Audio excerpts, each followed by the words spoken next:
نحمده ونصلي ونسلم على رسوله الكريم أما بعد فأعوذ بالله من الشيطان الرجيم بسم الله الرحمن الرحيم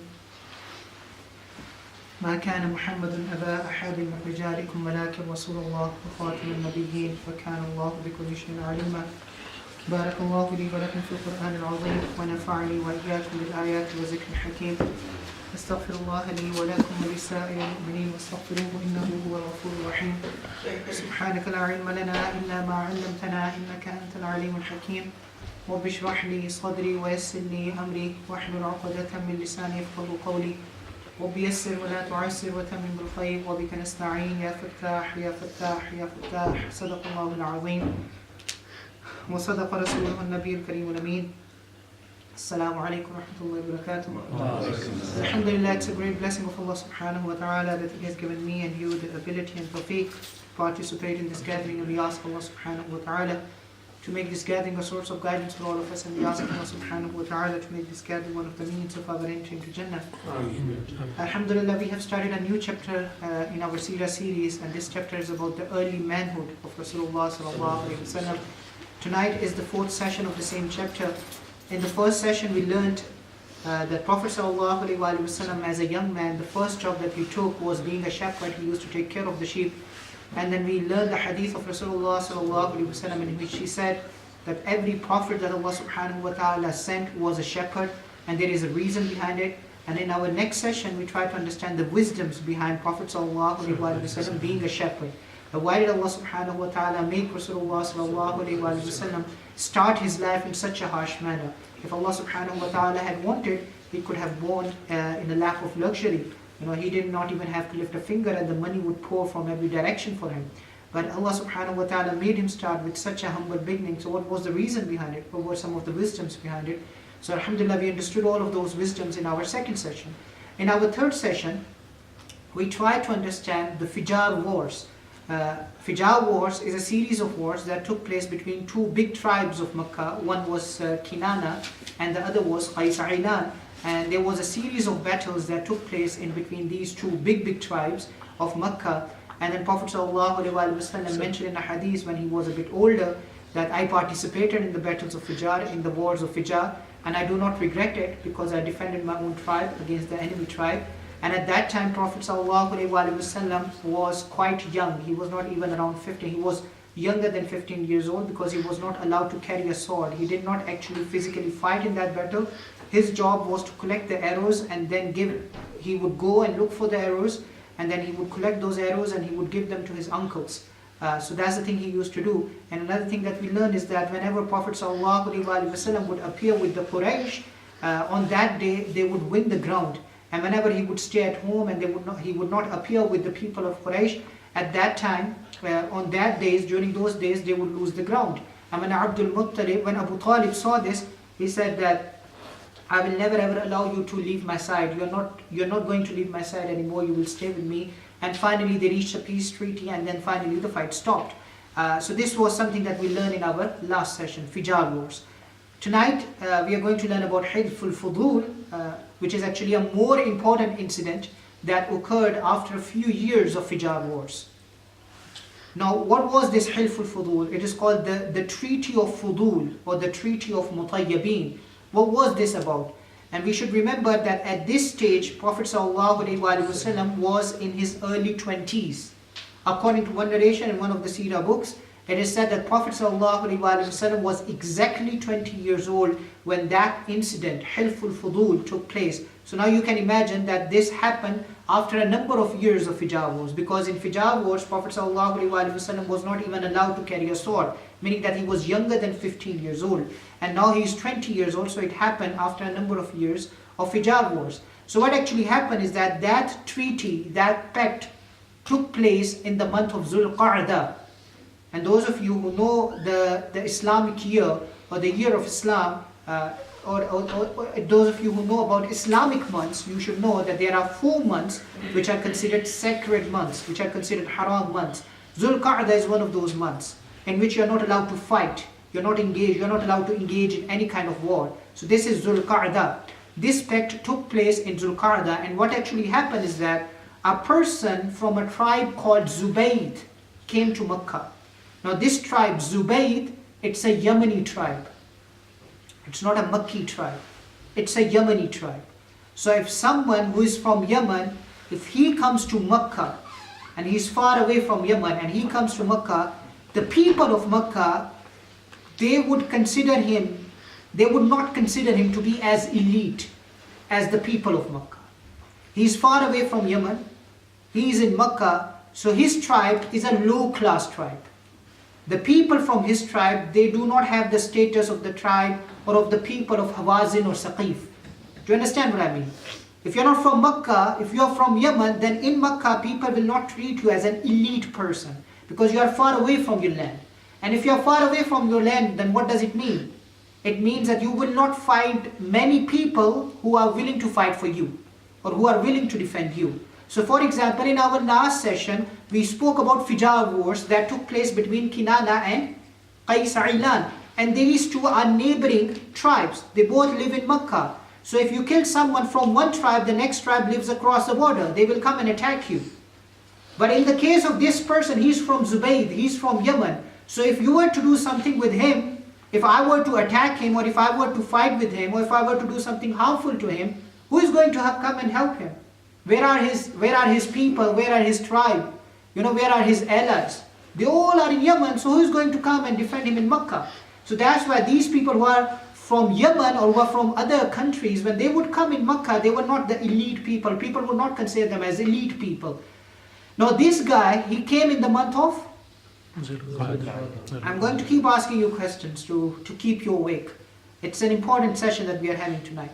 He came to Makkah in Zulqa'dah, and he came to perform Hajj. He came to perform Hajj, but he is a merchant. He's a merchant, so he has brought his leather, he has brought his goods. That's how you make money on the occasion of Hajj. People would come and they would perform Hajj, but at the same time they would make money. Because at that time, that's how you used to do business. There was no eBay, there was no, Amazon. And, people would go to different places and then they would sell their products. So they would go and perform Hajj, but at the same time they would sell their products. Now this guy, he sold number of his things to a guy called As bin Wail. This person from Zubayr, he sold number of his items to Al-As ibn Wail. Who is Al-As ibn Wail? Al-As ibn Wail, he is the father of Amr ibn al-As. The famous Sahabi, the famous companion of Rasulullah, Amr ibn al-As. Al-As ibn Wail is his father. And he's not only the father of a Sahabi, he's a chieftain of Makkah. He is a leader. He's a politician. He's a very rich businessman. He's a career statesman in Quraysh. So he's a strong person, he's an influential person. He bought some stuff from this guy, and then he said to the guy that, you perform your Hajj. After you perform your Hajj, come to me and I will give you your money. And that guy said, okay, I don't need money now. I can wait for that long. I'm here to perform Hajj as well, so I will perform my Hajj. And before I go back to Yemen, I will come to you and I will take my money. It makes sense. He performed his Hajj. After he performed his Hajj, he went to Al-As ibn Wail. And he asked for his money. So Al-As said to him, come back tomorrow and I will give you your money tomorrow. So he came back tomorrow. And Al-As said the same thing again. Come back tomorrow, I will give you your money tomorrow. He came back tomorrow and he said the same thing. Until that man realized that he is not going to give me my money back. He is just stalling me. He is not going to give me my money back. So what did he do? He started approaching all the sub-tribes of Quraysh. All the sub-tribes. So for example, he approached Banu Hashim. He approached Banu Abdul Manaf. He approached Banu Abdul Dar. He approached all these sub-tribes of Quraysh. He went to them and he said to them, please help me. This guy, he's not giving me my money. I've sold my merchandise to him. I've sold my items to him. He promised me that he will give me my money back after I perform Hajj. Now he's not giving me my money. So please help me. But nobody was willing to help him. Everyone was making an excuse. And why everyone was making an excuse? Because Al-As ibn Wail, he's a leader. He's a politician. He's a rich businessman. He's an influential guy. And you don't want to be on the bad side of an influential person. You don't want to be on the bad side of a powerful leader. So everyone started making excuses and we can't do anything about this and we cannot help you in this matter and this and that. So finally, after he felt really trapped and he didn't find any other option, he decided that I'm going to make this issue public. I'm going to go out in public and I will announce that issue. And in those days, how will you make announcements? You will write a poem, and then you will go in public and then you will announce that poem, or you will read that poem out loud. Poem in those days is like the news media. It's like ARY News or Geo. So if you are a supporter of Imran Khan, you will see ARY, and if you are a supporter of Nawaz Sharif, then you will see Geo. So it's a news media. Or let me give you more example, or more simpler example. It's like an internet. It's like a Twitter. You can send things immediately through your poem. You can spread things immediately. And it's not even limited to how many characters you can use in 140 or 160. Anyway, it's not even limited to 160 characters. Now you can write as long poem, as many poems as you want to, and as long as you want to. So he decided that he will write a poem. And subhanAllah, in those days, these people did not even have to write a poem. It would just come to them.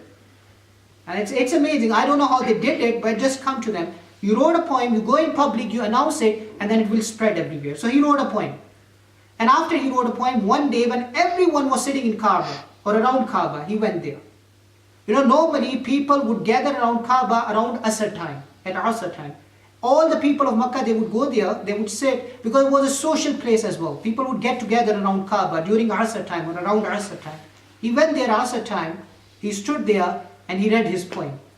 Now what was his poem? I'm not very good with the ash'ar. I never actually remember ash'ar. But I happen to remember all of them because I know the translation of the ash'ar. So I'm not going to tell you all the ash'ars. I will do the translation and will tell you the ash'ar as well.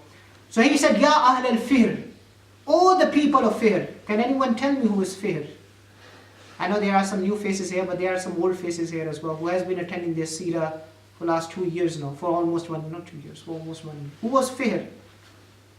We studied the lineage of Rasulullah sallallahu alaihi wasallam. Immediate 20 grandfathers of Rasulullah sallallahu alaihi wasallam. One of them was Fihr, and Fihr is Quraysh. Fihr is Quraysh. Quraysh is the title. Fihr is his real name. Fihr is his real name. So Fihr is Quraysh. So he said, "Oh, the people of Quraysh, لِمَظْلُومٍ بِطَاعَتُهُ." I'm the one who is Mazloom. I'm the one who has been treated with injustice. I'm the one who has been shown injustice بِطَاعَتُهُ, because of my merchandise, because of my items, because of my business. I've been oppressed. And then he said, بِبَطْنِ مَكَّةَ, I am in your valley of Makkah.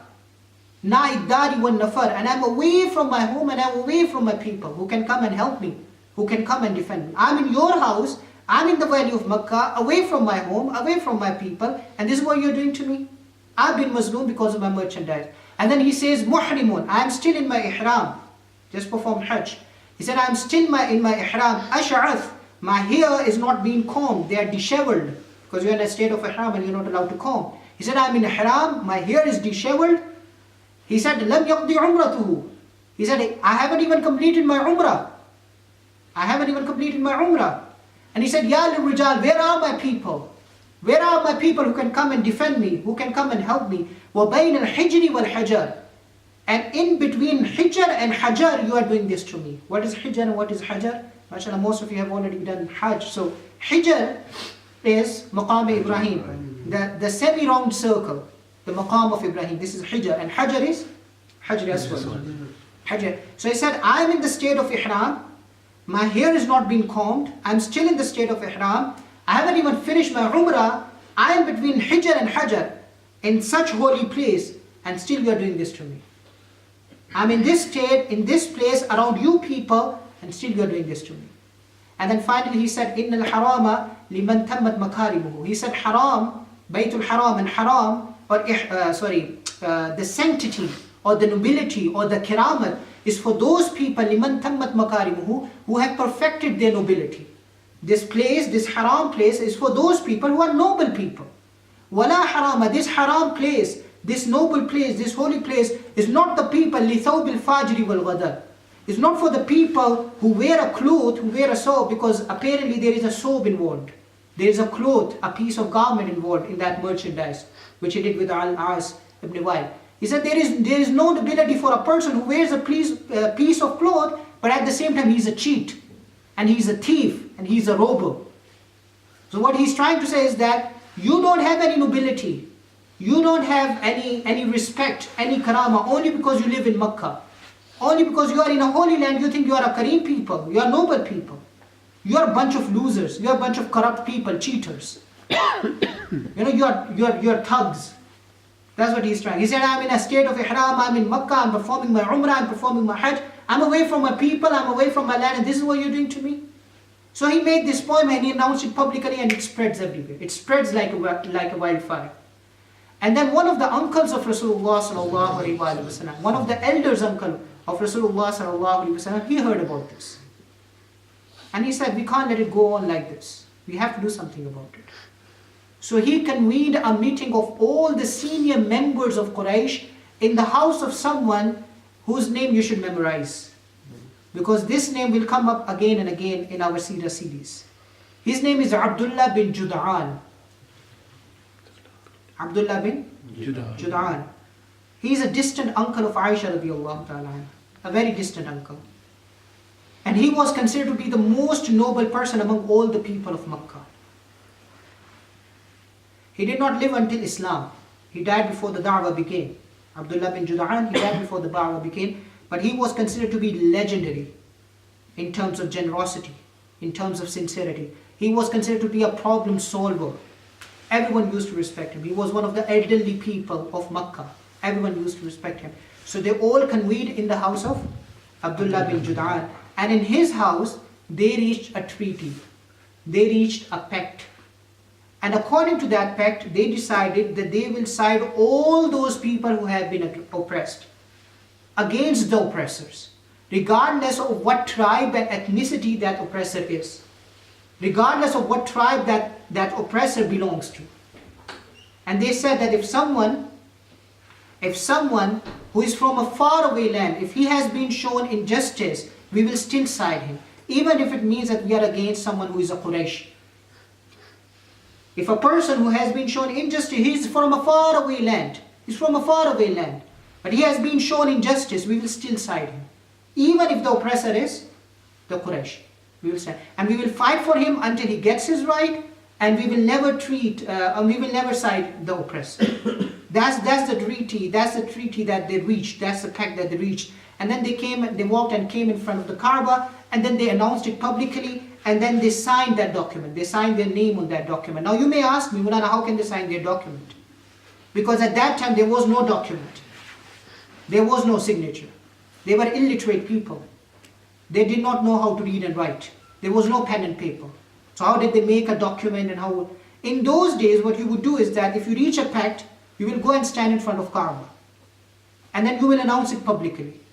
And then you will dip your fingers in the perfume, all of you.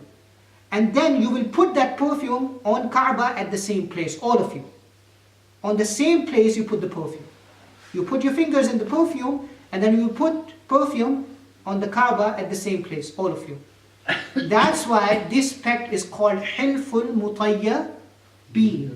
Tayyib in Arabic language means scent or perfume. So this is a pact of the people who perfumed themselves. That's why it's called Hilful Mutayyabin. And it's also called Hilful Fudul. There are many reasons, ulama have explained many reasons. I will only tell you one because otherwise you will fall asleep. There is only one reason that I'm going to tell you, which is one of the most soundest reasons. And please don't get offended when I say that. I just say this to cheer you up. Because I can see some people falling asleep, so that's why I just keep saying this kind of stuff.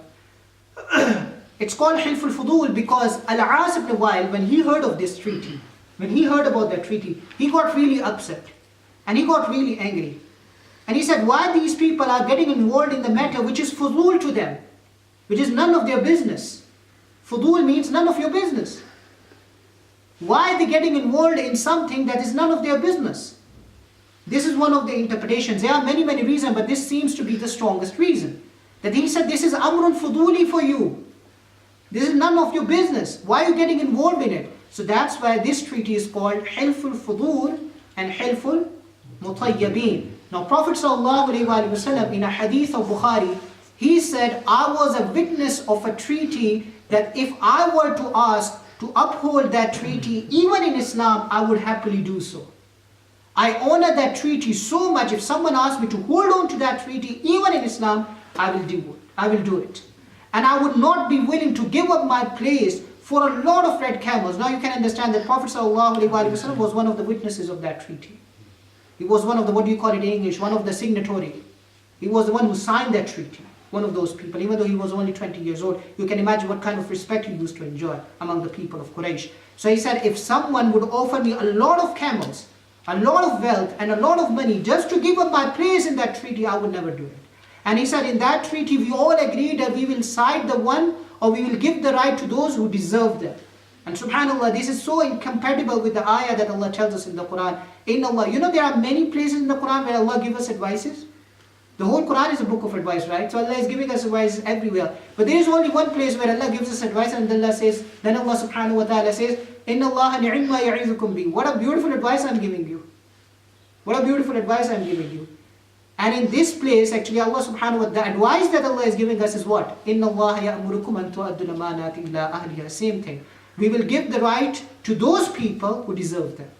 So they actually agreed to the same thing in that treaty. And by the way, this treaty, Arab had never thought about that treaty. The people of Makkah, they have never heard about that kind of treaty before. This was the first time. This is what you call a government. This was the first time when people get together, or people come together, and they said to the elite of the people of Quraysh that enough is enough. You cannot show injustice anymore. Enough is enough. So Prophet ﷺ said, in that treaty we all agreed that the rights will be given to those people who deserve them, and the oppressor will not be considered, and the oppressor will not be given an upper hand.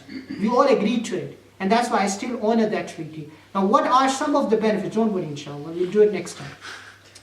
What are some of the benefits and some of the wisdoms that we can derive from these two incidents that we learn from the early manhood of Rasulullah sallallahu alaihi wasallam? Fijar wars, he said, I participated in it and I never regretted it. I participated in that war and I never regretted it. And Hilf al-Fudul, he said, if I were to ask to uphold it, even in Islam, I will do it. So what are some of the benefits that we can derive from these two things, from these two incidents? Inshallah, with this we will conclude this chapter. But I think, I'm not sure, but I think I will take 2 more sessions, because this is very important. We always talk about these incidents, and most of us, we already know about these incidents. But what are some of the benefits that we can derive from it?